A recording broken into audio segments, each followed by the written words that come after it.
wax kasta oo goluhu isku qabto ayo sharciyana waxa loo asteeyay in lagu kala baxo codka golaha laguma xalliyo dhibaatada golaha in dibad laga hadlo iyo in saxaafad laga hadlo waxa lagu xalliyaa wixii lagu kala aragti duwanaado in cidii xaq u leh cid xuquuq leh cid ka qaadi karta ma jirto haday la talin sharci tahay cidii dacwad ka qabtaana waxa jira maraajic aynu u noqono oo hawsha iyadana lagu xalliyo waxaan ugu baaqayaa xildhibaanada mar walba inaynu shuruucda dalka ilaalino waa marka koowaad marka labaad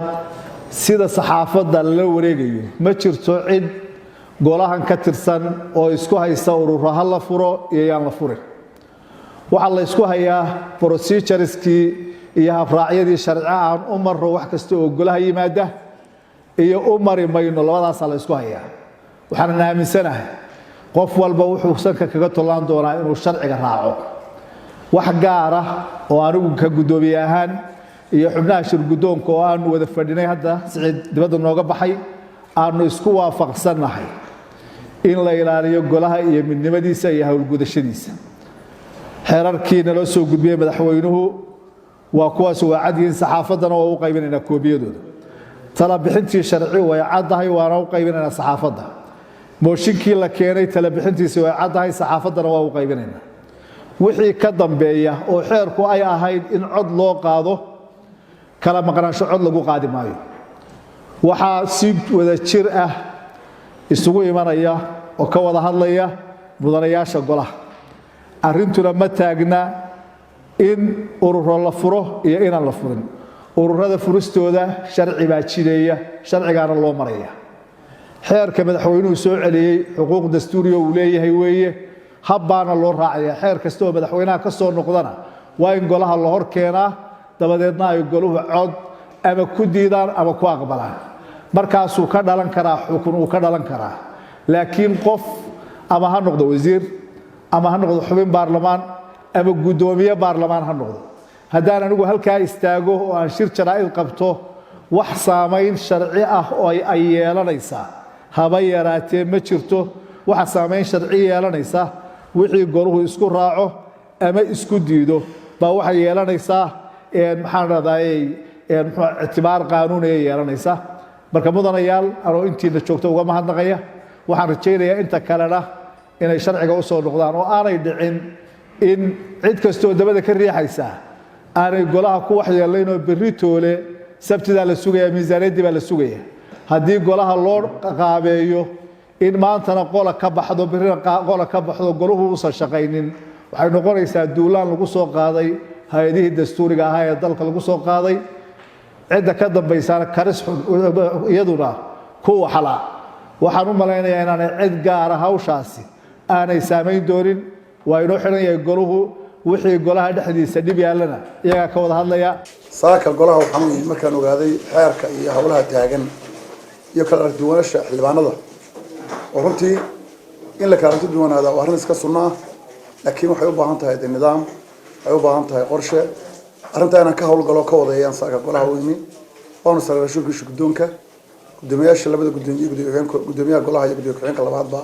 arrintaa inaan ka wada hadallo waxaan isku daynay waan isku dayay arrintaa inaan wax ka qabto kusas ka bilaabo wada hadal waxaan u yeedhay qaar ka mid ah aniga xildhibaan gudoomiye ku-xigeenka labaad xildhibaanada labadii dhinac waday runtii waxaana jeclaystay inaanu arrintaa maanta dib u dhigano howlaha kale noo yaalan aanu qabsano arrintaasaan ku talagalay xildhibaan maxamed xasan iyo xildhibaan mukhtaar meedhano labada dhinac aan halkan u yeedhay cali xaamud arrintaasaan rabay inaan gudoomiyahana ku qanciyo maadaama xildhibaanada majority iyo goluhu uu dabadda istaagay oo aanu golaha soo gelin arrintaa inaanu xal ka gaadhno ayaan runtii anugu u galay waan ka wada hadlay gudoomiyaha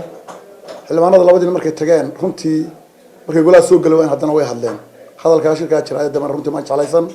waa inay golahana soo geli waayaan haddana hadal kala raaciyaan xoogaa maan jeclaysan hase yeeshee anigoo raba in arrintaa inaan waxaan ku talagalay inaan ku qanciyo gudoomiyaha arrintaa maanta geesta kalena gudoomiyuhu waxa uu ka hadlay kooramkii maanta ee uu gudoomiyuhu furay kaasoo uu sheegay inuu ahaa mid sharciga baalmarsan maadaama xildhibaanada golaha wakiiladu aanay u dhammayn isla markaana aanu ahayn kooram buuxay sida sharci u dhigayana qodobka 45 ee dastuurka farqadiisa labaad ay tahay in kooramku buuxo waxaan runtii jeclaystay arrintaa inaan ku qanciyo guddoonka dadaal badan aan guddoonka labaad waan u galay arrintaasi may dhicin dabadeedna shirki saasuu noogu furmay shirkigii guddoomiyuhu ku furay markaan dareemay shirkigii guddoomiyuhu furay waan u arkeeyey in aanay maslaxadda soo dhaweynta labada dhinac aanay sax ku ahayn anigu runtii waan soo baxay waxaan markaa rabaa khalad badan baa maanta golaha ka dhacay waxaa ka mid a ciidan aan dalban shir guddoonku in loo yeeraa waa khalad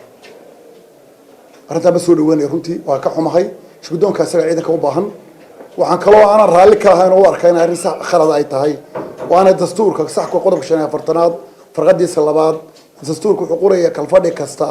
oo furmaya inuu noqdo kala bari wax ka badan sidaa daraaddeed waxaan qabaa oo sharcigu qabaa dastuurku qabaa inaanay fadhiga maanta aanu ahayn mid sharci ah waxaan soo jeedinayaa hal imikana aan bilaabay in la sameeyo guddiyo labada dhinaca guddoonkana aan ka wada hadli doonaa inaan golaha soo jeedino inaan u soo dhaweyn inaan ka shaqayn doono insha Allah waxaan rabaa inaan shacabka gaarsiiyo dhagahooda waa golo siyaasadeed dabcan muranka iyo buuq waa iska iman karaa laakiin waxaan u sheegayaa rag mas'uuliyadda ku filan baa jooga waanu iska xilqaabaynaa aad iyo aad baan iska xilqaabaynaa runtii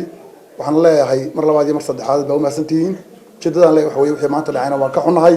shacabkana waa ka raali gelinaynaa dibna u dhici mayso waxaanu noo samayn doonaa xildhibaanada laba dhinac aan guddiyo u abuuro si aanu uga baxno fowdadan oo la isku soo dhawaado